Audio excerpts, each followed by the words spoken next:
안녕하세요. 파산관제인 홍현필 변호사입니다. 이번 시간에는 개인 파산 절차 2의 별채권과 준별채권에 대해서 알아보겠습니다. 자, 별채권이라는 것은 파산재단에 속하는 재산상에 존재하는 유치권, 질권, 저당권 또는 전세권을 가진 자는 그 목적인 재산에 관하여 별채권을 가진다라고 규정하고 있습니다. 법 411조죠. 이 별채권이라는 게 이제 구별할 때의 구별, 별자하고 제외하다.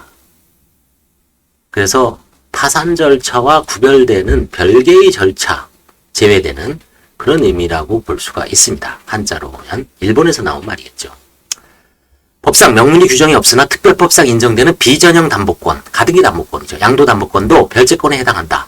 어음의 양도담보권자가 구파산법상 별채권을 가진다는 판결로는 2010년 대법원 판결이 있습니다.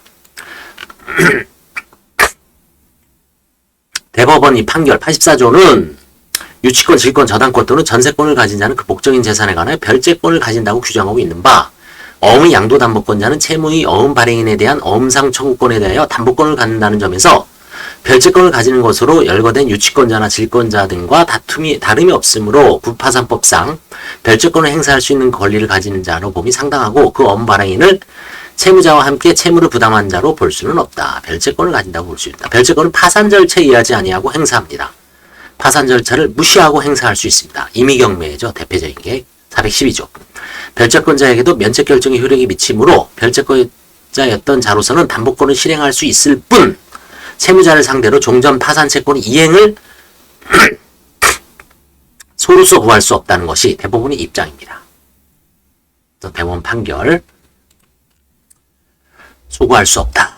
자, 그 다음에 이제 별채권은 대표적인 게 부동산에 설정된 근저당권자로 보시면 됩니다. 뭐 유치권이나 질권 같은 경우는 일반인들이 이해하기가 좀 어렵죠. 대표적인 게 은행에 설정된 근저당권자. 그 근저당권자가 별채권을 가지고 있다고 보면 됩니다. 그래서 임의경매는 파산 절차와 관계없이 이자가 3회 이상 체납되면 바로 은행에서 경매를 놓죠. 임의경매를 놓습니다. 그게 별채권입니다.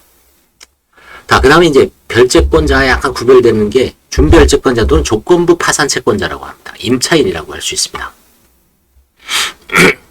파산재단에 관한 임차인이 임대차 보증금 반환채권의 법적 성질에 관하여는 견해의 다툼이 있습니다. 별채권에 준하여 권리 행사를 되면서 준별채권자로 보는 견해와 임대차 계약이 종료되고 임차물이 명도가 완료된 후 미지급 차임 등이 없는 경우에 현실로 반환을 청구할 수 있는 정지조건부, 조건이 성취돼야지 권리가 발생하는 것을 정지조건부 권리라고 합니다. 여기서 이 조건은 명도가 완료되고 미지급 차임 등이 없는 경우에 이게 파산채권이라는 견해가 있다. 정지조건부 파산채권, 조건부 파산채권이라는 견해가 있습니다. 어느 견해에 의하더라도 임차인이 주택임대차보호법상 계약요건을 갖추고 임대차 계약서상 확정일자를 받는 경우에는 파산재단에 속하는 주택, 대지를 포함한다. 의 환가대금에서 후순위 권리자, 그 밖의 채권자보다 우선하여 보증금을 변제받을 권리가 있습니다. 415조 제1항. 초과액 임차인의 경우도 주택임대차보호법에서 정하는 바에 따라 우선 변제를 받을 수 있으나 파산 신청일까지 주택임대차보호법 3조 제1항의 규정에 한 대항요건을 갖춰야 합니다. 대항요건이라는 건 따라서 소액 임차인의 경우라도 대항요건을 갖추는 경우에는 소액 임차보증금이 파산 절차에서 보호를 받지 못한 경우가 발생할 수 있습니다. 파산 신청일 이후에 대항 요건을 갖춘 경우에는 소액 임차 보증금이 파산 절차에서 보호를 받지 못하는 경우가 발생할 수 있습니다.